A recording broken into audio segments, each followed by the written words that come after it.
Abhinav, just to tell the audience here that, you bounced back, you concentrated on the process rather than the outcome, and you were true to your process, your self-belief, your self-respect, etc. Many people, after their initial failures, they tend to give up. They do not try to adapt. They do not try to improvise. They do not try to reinvent themselves. What is the message for people like that? Well, I think you have to, again, it is the game of self-respect. If you just give up, then you're also giving up on your self-respect. But you have to keep trying. There is no, if you fail once, you get up again and you get back on the saddle and you got to try again. You have to keep trying. And I think just giving up, that is the biggest failure. Failing is not a big deal. Sometimes failure is almost a stepping stone to success. And you have to learn the lessons that failure bring in, learn the mistakes that you may have made, or the errors that you may have made, learn from them. And you have to learn to let go of the unwanted baggage that comes with failure. And when you're able to do that, you learn how to move on. And failure is sometimes tough. I know it is very disappointing, and sometimes it's a failure in sport can sometimes not even be equated to, there are bigger things in life than sport. At the end of the day, my sporting achievements are nice and wonderful, but I was not saving lives here. And there are bigger elements in life as well. And, I truly understand that, sometimes failure is very, very hard to absorb. But I would only like to say one thing, and I would just like to advise everybody on one thing, is the practice of acceptance. I think when we are faced with a difficult situation, human tendency is to resist a situation. Even if when we fail, we are so cowed down by the disappointment of it because we're just not able to accept it. There is so much resistance we bring out from a certain situation. But the moment we learn to accept wholeheartedly, if you've failed, you have failed, and the moment you learn to truly accept it, you're just able to move on, and get back to your goals much more efficiently than otherwise. So my only Absolutely. advice would be, I've also faced failures twice in my life, and absolutely through extraneous circumstances, nothing to do with me or my knowledge domain or my expertise.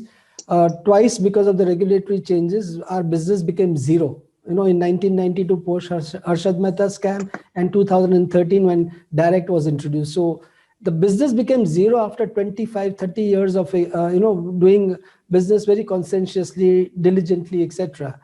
We had to bounce back. The tendency of people is to start cribbing, start blaming the environment, start blaming the regulators, and so on and so forth.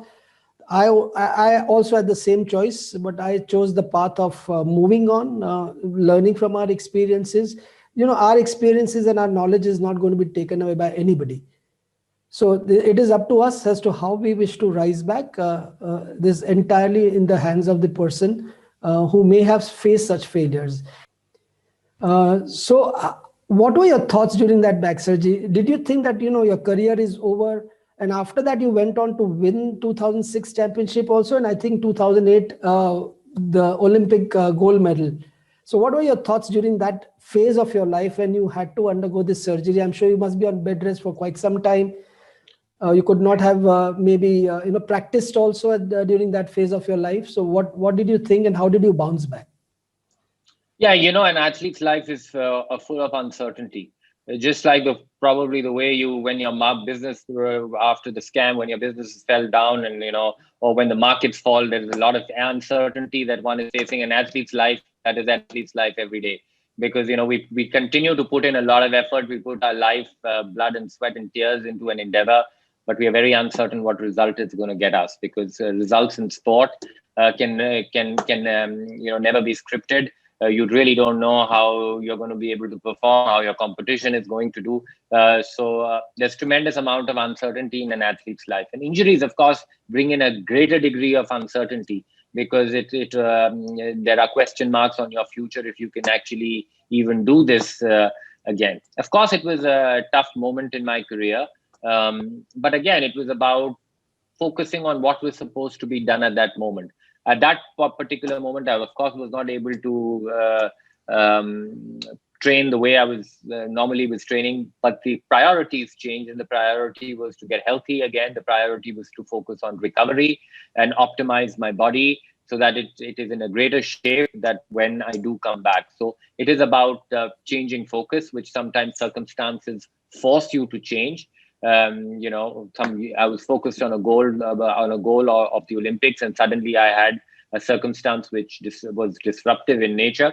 But it was again about accepting the nature, changing your short-term goals quite quickly, focusing on what was required to get your train back. So basically, on the rail get back step by step by yes. Constantly following a procedure which was required to first of all recover Absolutely. out of your surgery, and then slowly and steadily get back onto your shooting range, I would presume. Yeah. You have to just realign your goals. You have to realign your goals.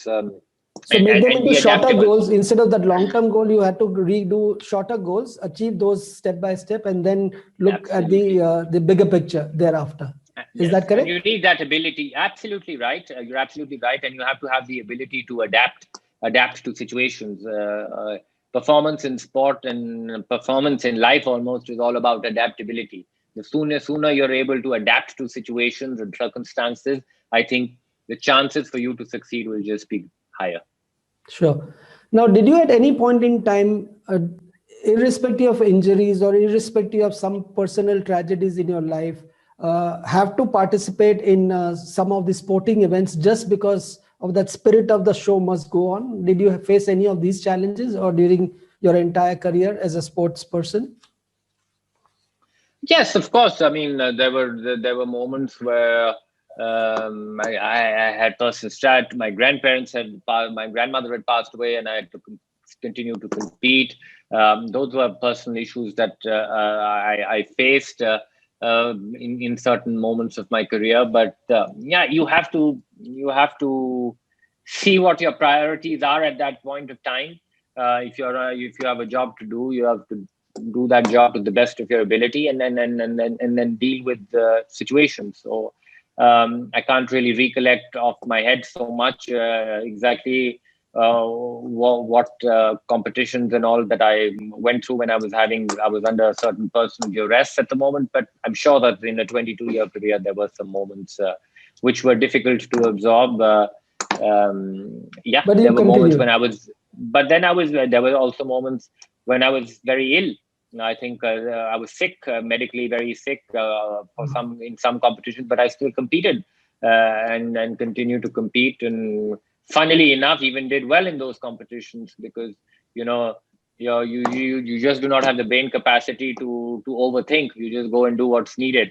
And sometimes that is the best mind frame that you have to be in, because you know that your mind is, your body and mind is pretty well primed. And then you just have to, without thinking, because you just don't have the energy to think because you're so sick, and you just have to go and do what you have to do. Mutual fund investments are subject to market risks. Read all scheme-related documents carefully.